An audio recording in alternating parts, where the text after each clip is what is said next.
Halo Sobat Manhwa, kali ini kita akan melanjutkan cerita Raja Absurd part yang kelima. Di part sebelumnya, Hwangsang berhasil menghajar preman kampung sok keras. Dan di part kali ini, Hwangsang secara nggak sengaja memprovokasi komandan batalion. Terus dia juga menjalankan misi di wilayah perbatasan. Gimana keseruannya? Tanpa basa-basi lagi, langsung pasang headset dan kita gaskan ke ceritanya di Manhwa Period.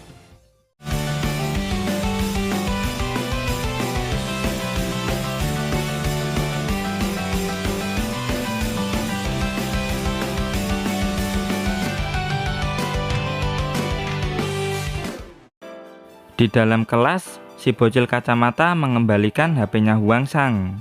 Di HP tersebut, ternyata pelatih Feng memberitahu kalau hasil elemen atribut Hwangsang yang asli akan dirahasiakan dari dunia luar. Dan Hwangsang dinyatakan memiliki atribut api dan angin. Melihat pesan itu, si bocil kacamata berjanji akan menjaga rahasia ini. Setelah itu, pelatih Feng menginfokan bahwa Liga 5 camp pelatihan antar kota akan segera dimulai, yaitu antara kota Fukiang, kota Beikuan, kota Hongyu, kota Nanki, dan terakhir kota Greenside. Ada 5 pemain yang terdiri dari 1 ketua, 1 wakil, dan 3 anggota. Tim Greenside diketuai Bang Kobo dan Misu sebagai wakilnya. Dan untuk anggotanya ada Hwangsang dan Cao Meng. Siapa anggota ketiganya pelatih? Tanya para murid di dalam kelas. Anggota ketiga diisi oleh anaknya komandan batalion lewat jalur nepotisme, jawab pelatih Feng. Kemudian ada pengumuman yang menyuruh semua murid untuk berkumpul di lapangan.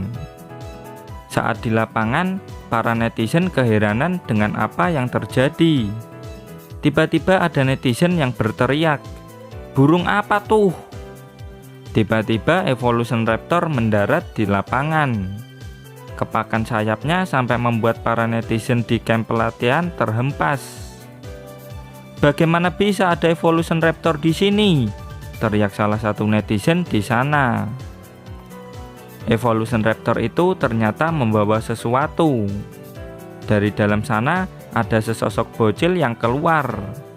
"Kenalin, aku adalah anak komandan batalion Malu. Salam kenal orang-orang ampas," ucapnya dengan nada sombong. Kemudian Malu mulai cerita panjang lebar yang intinya dia ini menghina para murid lain dan membanggakan diri karena merupakan anaknya komandan batalion. "Bacot betia anjing," batin para netizen. Misu, Bang Kobo, dan si bocil kacamata cuman bisa keheranan sama tingkahnya Malu. "Kalian semua ini bukan hanya sampah, tapi juga pecundang, hahaha," ucapnya dengan sombong. "Sialan, kalau bukan anaknya komandan batalion, sudah kuhajar dia," ucap salah satu netizen di sana. Sayup-sayup, dia mendengar kata-kata bacot dari arah para netizen. Tapi dia tetap santuy, karena apapun yang terjadi, ayahnya akan selalu membantunya. Melalui layar komputer, komandan batalion mengawasi sambutan dari anak kesayangannya itu. "Apa kalian pikir aku sombong gini gara-gara ayahku? Tentu sajalah, ayahku orang yang hebat. Mana bisa dibandingkan dengan para sampah pecundang seperti kalian," ujarnya. "Sambutan yang sangat bagus, Malu. Aku benar-benar terharu," ucap komandan batalion. Kemudian Malu melempar mic ke arah netizen sambil bilang kalau dirinya mau mendengar komentar para netizen yang berani menantangnya. Netizen yang mendapat mic ini nggak berani ngomong. Terus dia melemparkan mic tersebut ke Hwangsang. "Kau yang di sana, berikan komentar tentang apa yang kukatakan tadi. Cepat," ucap Malu. "Oh, oke," ucap Hwangsang tanpa dosa. Sontak suasana di sana langsung menjadi dingin kayak gini. "Bocah kampret, dia menghancurkan momen anakku," ujar komandan batalion. Dan di belakangnya pelatih Feng sudah datang. Melihat pelatih Feng sudah datang, komandan batalion memberikan item Blood Jade Pendant yang merupakan harta karun tingkat B ke murid terbaik yang ikut Liga 5 Camp. Ini item hebat, bisa menambahkan efek latihan sebesar 10%, batin pelatih Feng. Lalu komandan batalion juga memberikan sebuah kertas yang bertuliskan Dead Gold Paper. Ini maksudnya apa, komandan? Tanya pelatih Feng. Itu adalah kertas bebas kematian. Tulisan itu menjamin nyawamu selama di wilayahku kau tidak akan mati apapun yang terjadi, jawab komandan batalion. Apa iya? Wilayah kekuasaanmu itu lebih dari 500 km persegi. Kau pikir dirimu ini dewa? Batin pelatih Feng. Kemudian komandan batalion kembali fokus di acara anaknya lagi. Ayo, sampah sepertimu berani memukulku enggak? Ayo coba pukul sini, cepat, tantang si malu. Melihat itu, Comeng merasa dejavu. Karena akan melihat sesuatu yang keren, komandan batalion minta layarnya di zoom. Dan tawas. Inilah yang terjadi. Nani? Dan beginilah ekspresi komandan batalion. Setelah itu Malu dibawa ke kapsul penyembuh dan Huangsang dibawa ke kantor komandan batalion untuk mempertanggungjawabkan perbuatannya. Diketahui juga bahwa murid yang dibawa ke kantor komandan batalion pasti akan mati. Aku tidak sengaja memberikan mic pada Huangsang. Kalau dia nggak selamat, jangan salahkan aku, ucap netizen ini dengan perasaan bersalah ke Huangsang. Di kantor, terlihat Huangsang sedang membawa kartu bebas kematian dari pelatih Feng. Menurut aturan, Anda dilarang membunuhnya. Tidak ada yang namanya kartu bebas kematian, goblok, ujar komandan batalion dengan murka. Tapi Bu Direktur dan semua pelatih camp berusaha melindungi Huangsang. Mereka tidak bisa membiarkan jenius super mati konyol begitu saja. Mau jenius super atau apapun, aku nggak peduli. Siapapun yang mengajar anakku harus mati, tegasnya. Nama asli komandan batalion adalah Makianyi. Karena anaknya diajar, dirinya langsung masuk ke mode psikopat. Komandan Makianyi masuk ke mode psikopat. Semuanya bersiap menghentikannya, teriak Bu Direktur Suyi. Dan tawas. Tiger Mountain Fish dilesatkan. Saking kuatnya pukulan tersebut, keenam pelatih ini sampai susah payah menahannya. Bahkan mereka sampai dibuat terhempas. Komandan Makianyi mode psikopat sangatlah mengerikan. Tiba-tiba mata komandan kembali normal. Dia kembali ke Makianyi mode santuy. Tapi setelah melihat Huangsang, dirinya kembali ke mode psikopat. Kenapa kau memukul anakku, keparat? Ujar komandan Makianyi dengan tegas. Dia sendiri yang menyuruhku memukulnya, jawab Huangsang dengan santuy. Apa? Ulangi lagi, tanya komandan dengan kesal. Dia menyuruhku memukulnya. Katanya dia mau ngetes kekuatannya. Sebagai manusia yang baik, aku yang menurutinya. Jadi nggak usah khawatir, balas Huangsang dengan polos. Sontak komandan langsung keheranan. Di sisi lain, pelatih Yun Feng heran bisa-bisanya Huangsang menjawab seperti itu. Aku kemarin kan bilang akan membantu siapapun kan ya pelatih Feng, ucap Huangsang yang langsung diiyakan sama pelatih Feng. Kau pikir aku akan percaya dengan omong kosongmu itu, bocah? Tegas komandan Makianyi sambil mengeluarkan aura membunuh yang sangat kuat. Aura membunuh yang kuat? Aku sampai sesak nafas, batin pelatih Feng. Apa yang kau katakan itu benar? Tegas komandan Makianyi. Yoi, jawab Huangsang dengan santuy. Melihat ekspresi Huangsang, komandan Makianyi bertanya-tanya. Kenapa aura membunuhku nggak mempan padanya, anjir? Batinnya. Akhirnya Makianji kembali ke mode santuy. Dia akan melupakan kejadian ini, dan sebagai permintaan maaf, dirinya akan memberi Huangsang harta karun tingkat B. Kalau Huangsang nggak mau harta karun, Komandan Makianji bisa mengabulkan apapun permintaan Huangsang. Lalu Huangsang pun memikirkan sesuatu. "Aku mau menggantikanmu sebagai komandan batalion di sini," ucap Huangsang tanpa dosa. "Nani!" teriak semua pelatih dan Komandan Makianji serentak. Dan beginilah wajah polos Huangsang.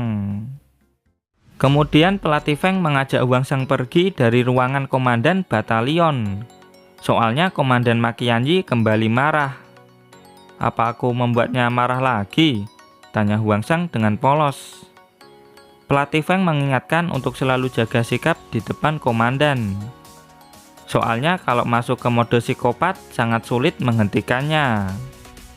Terus pelatih Feng bertanya kenapa Huangsang bisa santuy di hadapan aura membunuhnya komandan.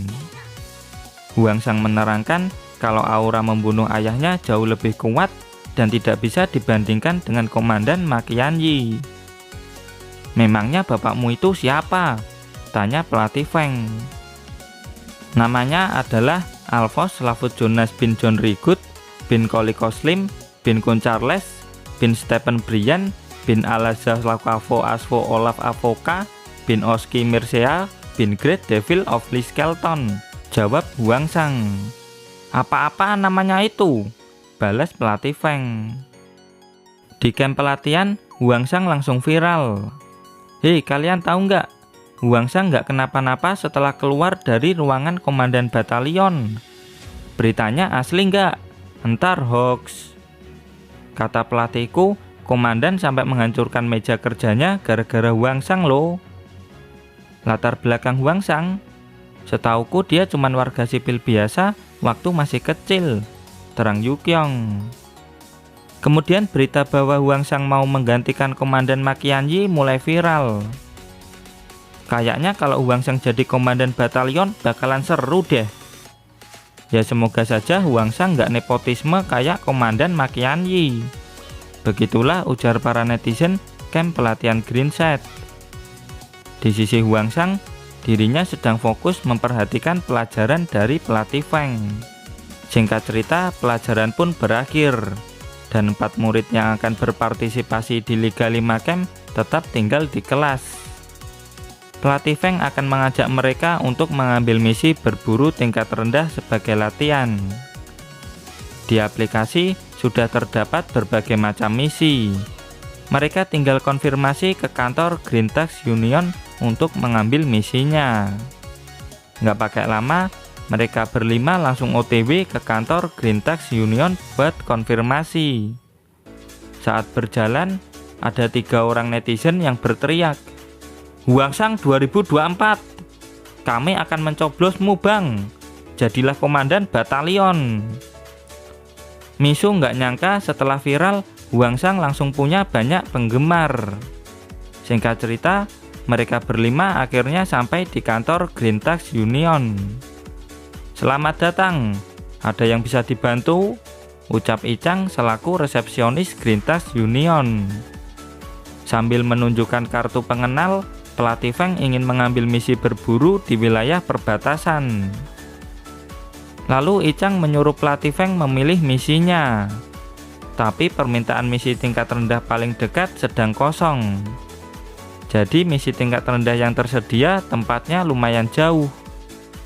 Berikut misi tingkat rendah yang disarankan sama Icang, yaitu menghancurkan 20 telur flamingo. Inilah letak posisi mereka dan tempat di mana lokasi misi berada. Karena lumayan jauh, jadi mereka memutuskan untuk berangkat besok pagi. Lalu panel berpindah ke kantor komandan batalion. "Kenapa ayah tidak memberi pelajaran ke Huangsang sialan itu?" tanya Malu. Tapi Komandan Makianji tidak memberikan jawaban. Malu pun pergi meninggalkan ayahnya. Jujur Li, Komandan Makianji masih kesal dengan Huangsang.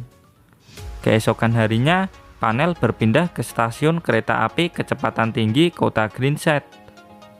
"Halo guys, jangan tinggalkan aku dong. Gini-gini aku juga peserta Liga 5 Camp loh," ucap Malu dengan sombong. "Kok sudah sehat ternyata," ujar pelatih Feng. Kemudian Malu memaksa untuk ikut. Tiba-tiba ada pesan. Ternyata Malu memesan monster rank D untuk membunuh Huang Shang. "Akan kuberi kejutan besar kau Huang Shang," umpatnya dengan senyum psikopat konyol. Kemudian panel berpindah ke kantor komandan batalion. "Gimana? Udah beres semua Kang Icang?" tanya Komandan Makianji lewat telepon. "Beres komandan. Aku sudah menyiapkan 5 monster rank E untuk menyergap mereka," terang Icang. "Apa itu monster rank E? Kirim monster rank D. Kalau bisa kirim 2 sekaligus," ucap Komandan Makianji. "Lihatlah nak, akan kuberikan kejutan besar padamu," ucap komandan batalion mode psikopat konyol.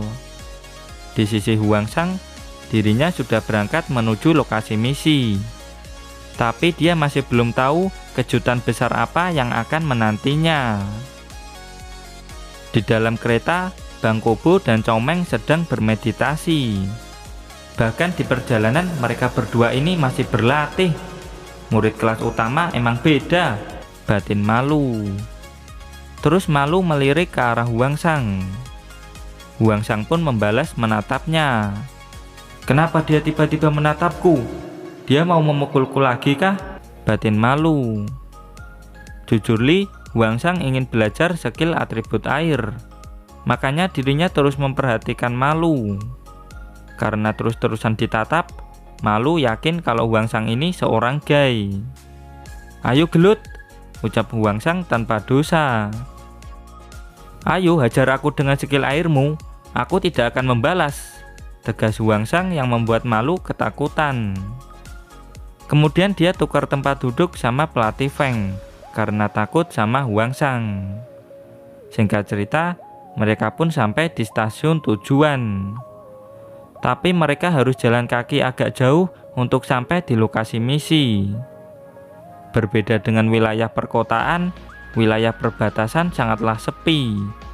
Bahkan di jalan utama nggak ada kendaraan yang lewat. Saat di perbatasan, ada titik poin yang harus dilewati sebelum sampai di lokasi misi. Penjaga di sana bertanya, di ranah mana rombongannya Huang Shang ini. Bang Kobo menerangkan kalau mereka berada di ranah puncak basic period, dan 1 orang berada di ranah basic period tingkat rendah.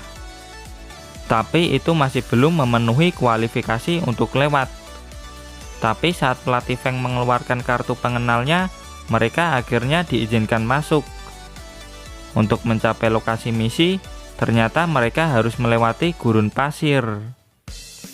Pelatih Feng mengingatkan untuk selalu hati-hati, soalnya monster rank E bisa muncul kapan saja. Terus monster rank D juga kadang-kadang bisa muncul, meskipun random. Singkat cerita, mereka menemukan monster rank E, dan mereka melawannya sesuai dengan formasi saat latihan. Saat monster rank E menyerang, Huang Shang akan berperan sebagai tank untuk menahan serangan monster tersebut. Di sisi lain, Bang Kobo dan Comeng yang membunuh monster tersebut. Dan sering, formasi mereka pun berjalan dengan lancar. Pelatih Feng dan Malu memuji kerjasama tim yang sempurna ini. "Kurang pelatih, lanjut pelatih," teriak Bang Kobo dan Comeng. Pelatih Feng pun menenangkan kedua muridnya ini, soalnya perjalanan juga masih panjang. Pelatih Feng menjelaskan kalau monster ini bernama Firefox. Jika mereka mendokumentasikannya, mereka akan mendapat hadiah dari Green Tax Union. Singkat cerita, mereka melanjutkan perjalanan. Malu sudah mendapat pesan bahwa monster rank D Blood Witch Air Factor pesanannya akan segera sampai. Sekarang tinggal langkah akhir. yaitu memasang umpan Bloodwitch Air Factor ke Huangsang. Saat mau memasang umpan, tiba-tiba Huangsang menoleh. Dan saat Malu mau mencobanya lagi, Huangsang menoleh ke arahnya lagi. Aku tidak akan lengah. Kali ini akan kudapatkan skill atribut air darimu, batin Huangsang. Saat Huangsang menoleh, Malu selalu melakukan pose-pose yang aneh. Huangsang kampret, berhentilah menoleh ke arahku. Kalau gini terus, Bloodwitch Air Factor akan memangsaku, goblok. Umpat Malu dengan kesal. Kau ini sedang bermain Daruma berjalan kah? Kocak banget, ujar Huangsang dengan polos. Kemudian panel menjelaskan Bloodwitch Air Factor, monster buas yang bisa terbang dan sangat kuat di pertarungan udara maupun darat. Dia sangat sensitif terhadap bau. Di HP-nya Malu, Bloodwitch Air Factor akan segera tiba 4 menit lagi. Gimana ini? Si brengsek ini masih melihat ke arahku, batin Malu.